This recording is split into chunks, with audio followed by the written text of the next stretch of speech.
Agora nós vamos ver uma dessas abordagens que facilitam a materialização e a construção de narrativas, artefatos para de fato embasar as nossas histórias através do design fiction. O design fiction ele é o uso intencional de protótipos, de artefatos, produtos que facilitam o desenvolvimento dessas histórias, dessas narrativas, gerando diálogos sobre histórias de futuros próximos. Essa abordagem ela é bastante explicada de maneira sucinta nesse vídeo curto produzido pela Near Future Laboratory, uma empresa, uma organização que desenvolve essas abordagens de futuros através do olhar do design fiction, produzindo artefatos de interação para de fato gerar diálogo e reflexão sobre esses diferentes grupos e perspectivas. Eu vou passar esse breve vídeo onde ele explica com detalhe, na visão da organização, o que é de fato design fiction.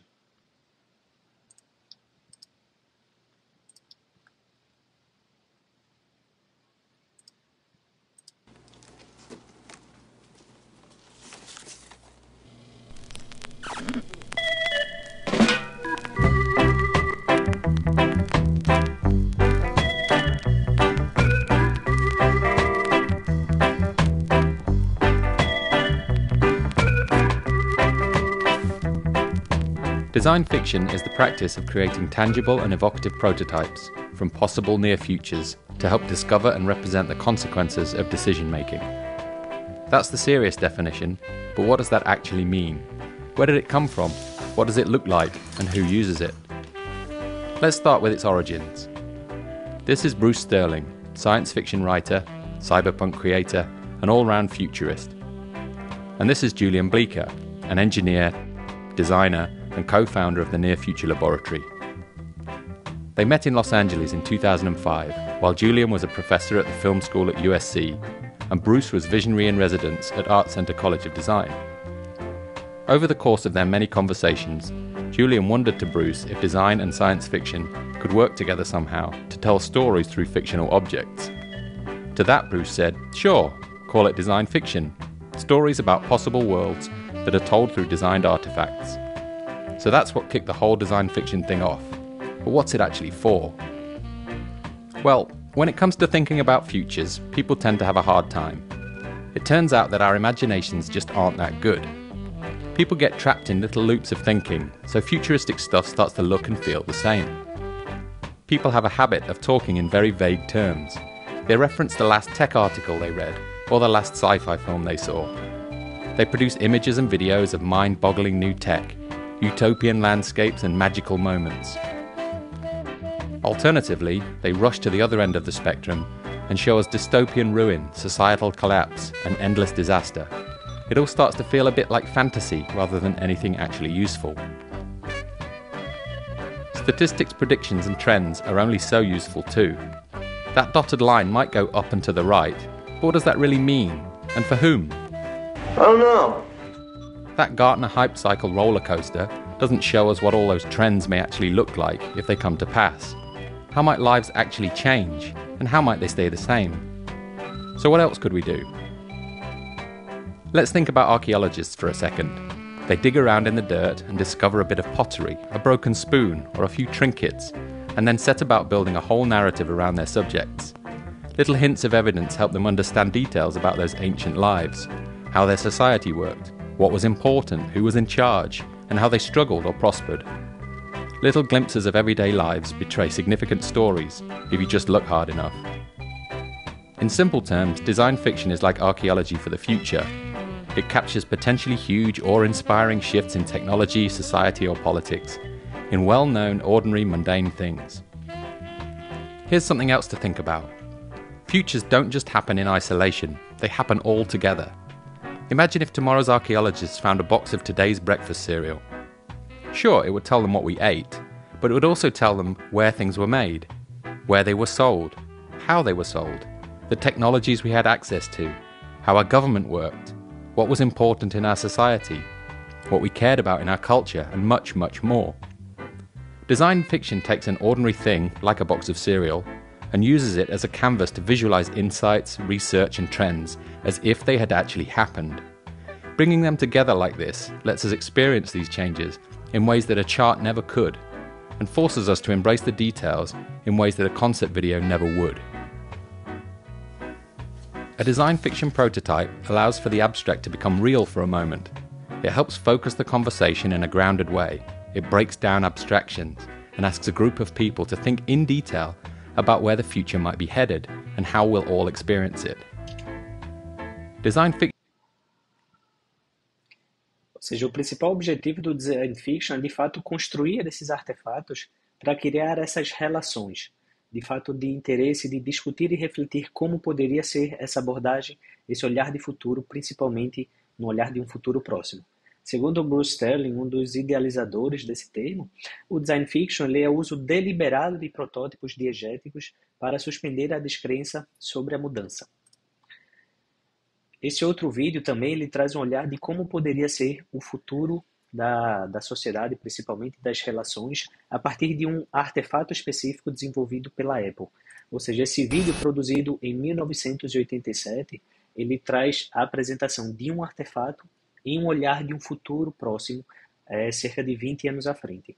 Então, o intuito principalmente desse vídeo é construir essa narrativa de como poderia ser o cotidiano, as atividades diárias, a partir desse artefato específico chamado Knowledge Navigator, ou navegador do conhecimento. Ou seja, o design fiction ele serve para facilitar a geração de diálogo sobre as histórias de futuros ancoradas nesses produtos, artefatos, como principalmente a gente vê em várias séries e filmes sobre futuros como Guerra nas Estrelas, Star Trek e até mesmo as famílias Jetson, onde através de objetos como, por exemplo, o celular, projeção holográfica, naves voadoras, eles trazem também como é que seriam as interações com esses artefatos. E o design fiction traz esse olhar, porém principalmente olhando para um futuro próximo.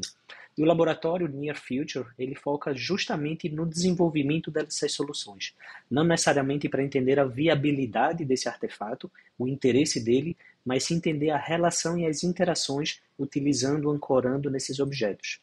Segundo o Julian Blaker, um dos fundadores do Near Future Laboratory, uma prática de design fiction, ela cria peças de conversação, com as conversas sendo histórias sobre os tipos de experiências e rituais sociais que podem envolver o objeto projetado. Ou seja, objetos de design fiction são totens por meio dos quais uma história maior pode ser contada, imaginada ou expressa. Inclusive, eles fizeram uma parceria com algumas empresas para projetar como poderia ser essa interação, imaginando novas tecnologias e como seria essa comunicação visual, principalmente com os nossos clientes. Como, por exemplo, nessa imagem aqui, onde a gente vê aqui um serviço onde poderia ser entregue através de drones, né? A própria IKEA poderia fazer uma série de entregas. Esse projeto, em parceria com a IKEA, eles foram produzidos uma série de potenciais artefatos que não têm o objetivo de serem produzidos, mas sim de criar esse momento de até mesmo desconforto, de conhecimento, para entender a reação das pessoas, como elas vislumbram esses artefatos, esses objetos. Como nós temos aqui na imagem do lado direito, a gente teria aqui um sofá chamado sofá nostalgia, onde dependendo do seu humor, de como você estaria naquele momento, ele iria projetar imagens diretamente no sofá.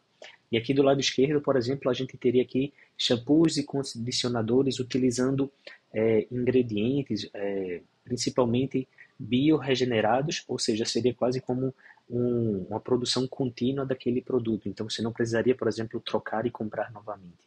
Ou também nessa imagem superior, onde a gente tem um tapete de musgo, ou seja, seria ali um tapete vivo, trazendo também um pouco da natureza para dentro de casa.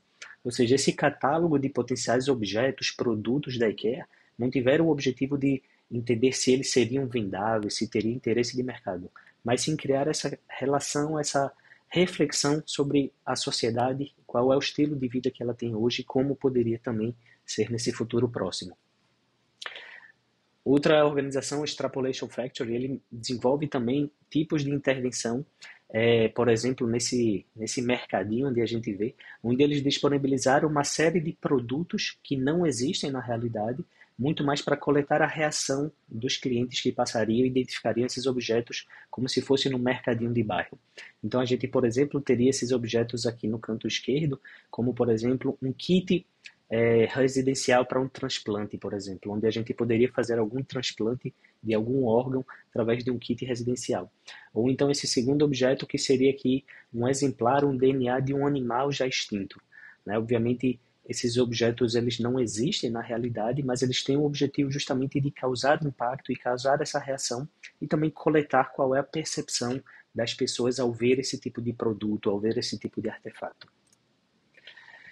E uma abordagem que a gente pode fazer, produzida pela Ideal, escritório renomado de design, de atividade de design fiction, é bastante simples. Ela poderia ser estruturada em 4 passos, onde inicialmente a gente definiria uma indústria, ou seja, quais são as tarefas de um determinado setor, de uma determinada indústria que é realizada hoje em dia. Em seguida, a gente escreveria uma história sobre um futuro, ou seja, como é que essas tarefas poderiam mudar ou ser impactadas em um determinado futuro com a colaboração e a inclusão de novas tecnologias. A partir dessa história de futuro, nós voltaríamos para as suposições, ou seja, o que precisaria ser verdade para que esse futuro ele possa se tornar real.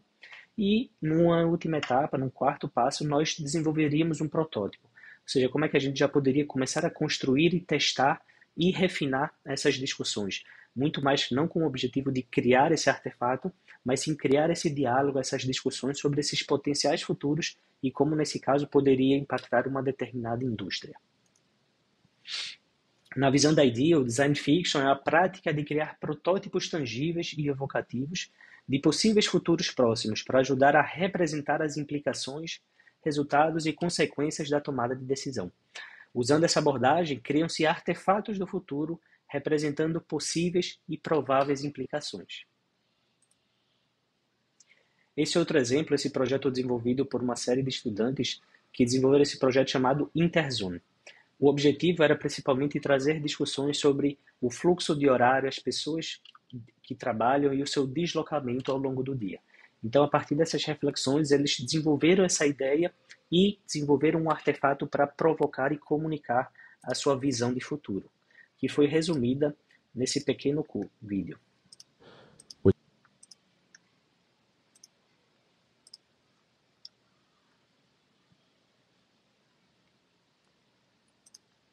Which takes New York Standard Time, and today, our world is seeing a shift towards urbanization, creating megacities full of energy, ideas, and opportunities. With that, however, comes overpopulation, causing problems with mobility, space, and stress. In peak hours, our public transportation is overcrowded, our buildings slowing us down, and our roads locked in traffic. The New York City Department of Time is dedicated to rethinking our static ideas on scheduling.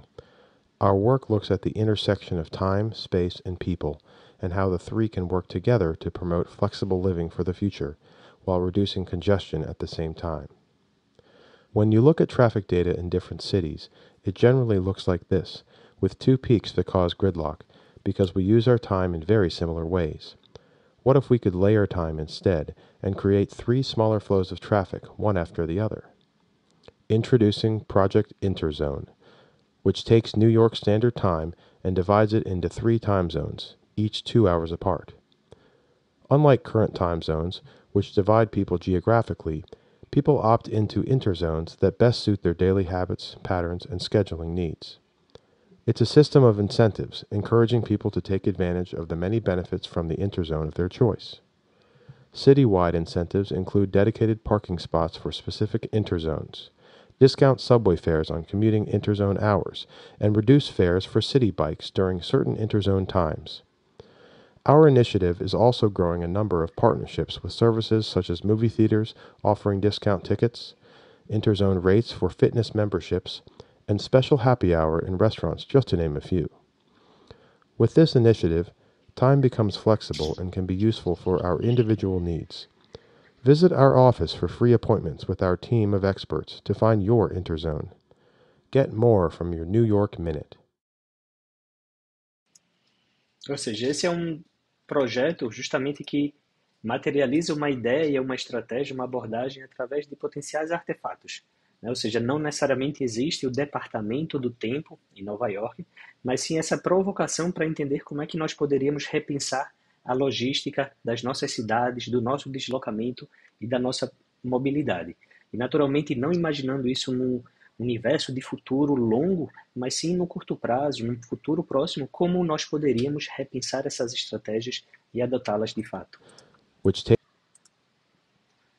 E aqui, essa é uma outra narrativa que eu tive o privilégio de participar e construir e desenvolver essa história a partir de uma visão trabalhando para dentro da organização, onde a gente desenvolveu uma visão de futuro para 2031, ou seja, como poderia ser 10 anos à frente naquela época, e a partir dessa visão onde nós desenvolvemos uma série de práticas colaborativas de futuros, nós construímos os nossos cenários e, por fim, qual seria essa história, qual seria a narrativa que nós gostaríamos de comunicar da nossa organização.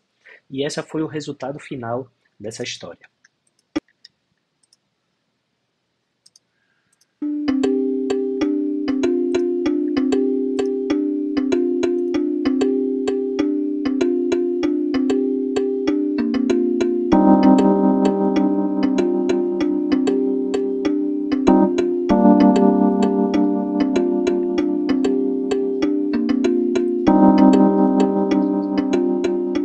Let's follow the day of Priscilla, Director of Phygital Solutions at Ecos.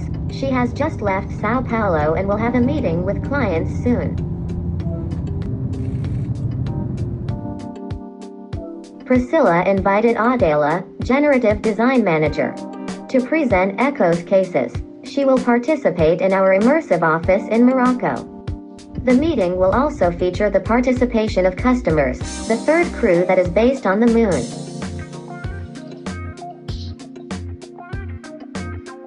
The project's objective will be to analyze the crew's journey and develop technological and data integration services to support the crew's decision-making with the objective of carrying out further research on Mars. Using simultaneous translators, communication becomes fluid between the parties, expanding the possibilities of interaction with customers and global teams. After the meeting, Adela will take a walk at EcoSpace, an integrative structure that provides various uses and inclusive services, integrating the environment and allowing the prototyping of innovative solutions.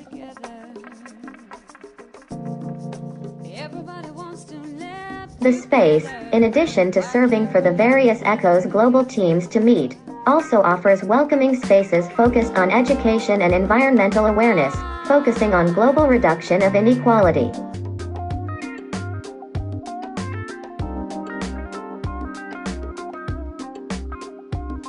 Allowing Ecos to consolidate solutions for desirable futures for society through the pillars of design, complexity and regeneration.